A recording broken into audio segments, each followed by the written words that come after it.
Welcome, brave souls, to Midnight Whispers. Traverse this realm at your own peril. For within these tales lurk horrors most foul. Tonight's tale may twist the very fabric of your sanity.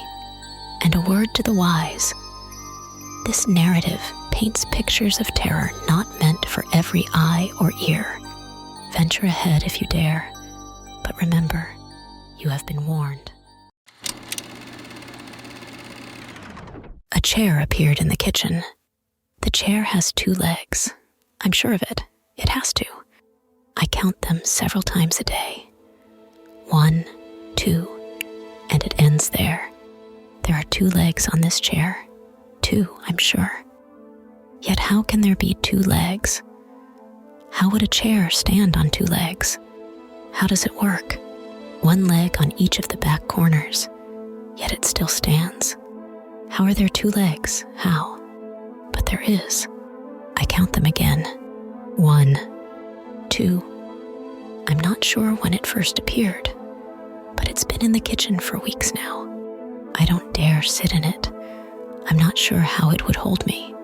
I don't want to end up like the cat. I found the cat one day, dead. Its body twisted and broken under the chair. It looked like it had been crushed, its fur matted with blood. I wanted to move the chair to see if there was anything I could do. But I do not want to touch this thing. The chair is alive, I'm sure of it. I sound crazy, I know I do. But it's waiting for me to sit in it, so it can kill me like it killed the cat. But I'm not going to give it the satisfaction. I'll never sit in that chair. 2 days ago, 2 agents knocked on my door. They were investigating something, but wouldn't tell me what. They wouldn't even show me their badges. How was I meant to know who they were? I turned them away, but they came in anyway. As soon as they saw the chair, one of them called someone, and the other spoke to me. He told me that they were going to sort everything out and that I shouldn't panic. I could hear the man on the phone briefly. He mentioned something about dimensions. A scream came from my kitchen, followed by the sound of liquid spilling. We ran in, and on the floor, under the chair, was a puddle of blood and remnants of human organs. A hand was left on the floor. It's etched into my brain, and I can never unsee it. The chair has 2 legs. I counted them. 1, 2. The other agent knelt down to get a closer look. He seemed unfazed. He accidentally touched the chair slightly. It had 2 legs, then 1, then 0. I'm not talking about the chair anymore. This man began to disappear in front of me, his body contorting and morphing as blood and organs spilt from him. By the time it was over, much of what had fallen out of him had also disappeared. For a brief moment in the chaos, a brief moment, I counted 3 legs on the chair. It had changed. I don't know why, because I have counted the legs every moment since, and it's only ever 2. 1, 2. 2 legs, only 2. Why were there 3? 3 is not the same as 2. 3 and 2 are very different, and I do not understand. It's only a difference of 1, but it's also a difference of everything. How were there 3? I woke up this morning, and one of the men's heads had appeared on the floor, along with the phone the man was using. I picked up the phone. It still worked. It was covered in blood. The chair still had 2 legs. I called the most recent caller. Someone answered. They thought my name was Jason. My name is not Jason. Jason, they said. I didn't pay much attention, as I had decided to count the legs of the chair again. Jason, was it the chair? Where have you been? The chair still had 2 legs, but not the same 2 legs. It was both of the back ones, but now It was one at the back and the opposite front leg. Jason? Hello? The readings say the chair is still moving through the fourth dimension. We need to find it. Did you find it? My chair has 2 legs, and it's driving me insane. I'm sitting in the chair as I write this. The chair still had 2 legs this morning. I've counted 15 times since my last post. It feels harder to count them each time I do. I couldn't wrap my head around how this chair continued to stand, and it broke everything I knew. Sometimes I would count the back leg first. Sometimes I would count the front leg first. It did not change anything. 2 is always the final leg. I didn't sleep last night. I just stared at the chair. I could feel it staring back at me. I tried not to count the legs too often. Earlier today, a police officer knocked on my door. I didn't get her name while she was alive. She showed me a picture of Jason and his colleague and asked if I knew anything about their disappearances. I don't know if it was my pale face from living a nightmare or my bloodshot eyes from lack of sleep, but she didn't buy my no. She came in, pushing past me, and went into the kitchen. I had cleaned up the blood and guts, but it still smells terrible. She took one look at the chair and looked at me. She could sense something off about the chair, too. I knew I would sound crazy if I told her everything, and I'd get blamed for everything that's happened. That's the chair with 2 legs, I spoke calmly, whilst inside I felt anything but. She did not take this as the warning I hoped it would convey, as she immediately pushed the chair to see if it would fall over. She screamed as her hand seemed to shrink, and as this effect worked its way up her arm, like someone squeezing a tube of toothpaste, she reached for her gun, instinctively using the hand that had just disappeared. Somehow, though, it worked. The gun seemingly floated in the air as she held it. She stared at it for a moment, but only a moment. The gun disappeared, and her arm continued to vanish. Soon, it wasn't everything vanishing, only her skin. Blood poured out. This is the second time I've seen it happen. The second time I've seen the chair consume someone as if they were nothing. I felt myself trembling. I wondered if the chair was alive, if it could think for itself. Does it enjoy what it does? I counted the legs to distract myself. 1, 2. I counted backwards. It didn't change anything. 2, 1. Then again, it happened.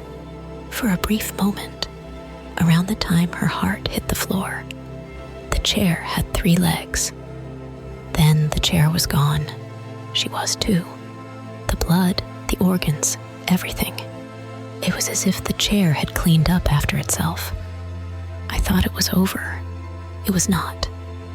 I reached for a spoon and threw it at where the chair used to be. It froze there, midair. A loud bang came from my bedroom as the spoon fell. I slowly made my way into the bedroom. I creaked the door open, and there it was. The chair, 2 legs, both at the front now. I counted out loud, just to be sure. 1, 2. Speaking out loud did not change the outcome. I had hoped it would. I still had Jason's phone in my pocket. I wanted to use it, but something else came over me instead. I'd had enough. This chair was driving me insane, so I decided I'd do what I thought I would never do. The very thought of sitting upon the chair made me feel dread, the kind of dread you get when there's something you know you have to do, but don't want to. Make no mistake, this is something I had to do. Something told me it was the only way forward. As I sat on it, I did one thing differently from everybody else. I made sure that no part of me was touching the ground as I made contact with the chair. I jumped back into it as I sat. I think this is why the chair chose to spare me. I didn't morph, I didn't contort, but the world around me did. Walls moved, furniture shrunk and grew. Holes appeared in the floor and ceiling. It slowed to a stop, and I've been too afraid to get up from this chair since. I don't want to touch this morphed world. I couldn't understand why the chair didn't consume me. I thought at first that it was torturing me, killing people in front of me, yet refusing to put me out of my misery. But I know better now. I noticed could see through my wall. There's a gaping hole, yet no debris. I could see my neighbor sitting in his dining room. I could see through his skin. I could see inside of him, yet he continues to sit there as if nothing is wrong. I looked down. 1, 2, 3, 4. All 4 legs are here. I sat here in a broken world, yet this chair, it finally makes sense. It finally isn't broken. This chair has 4 legs. I notice surrounding me are the bodies of the chair's previous victims. Jason, the police officer, the other agent, the cat. They were scattered around me, as if they were never torn apart. But what did that matter? This chair has 4 legs. There are 4! 4 legs at last. The phone in my pocket rang. This isn't the first time it's rang. I answer it now with a smile.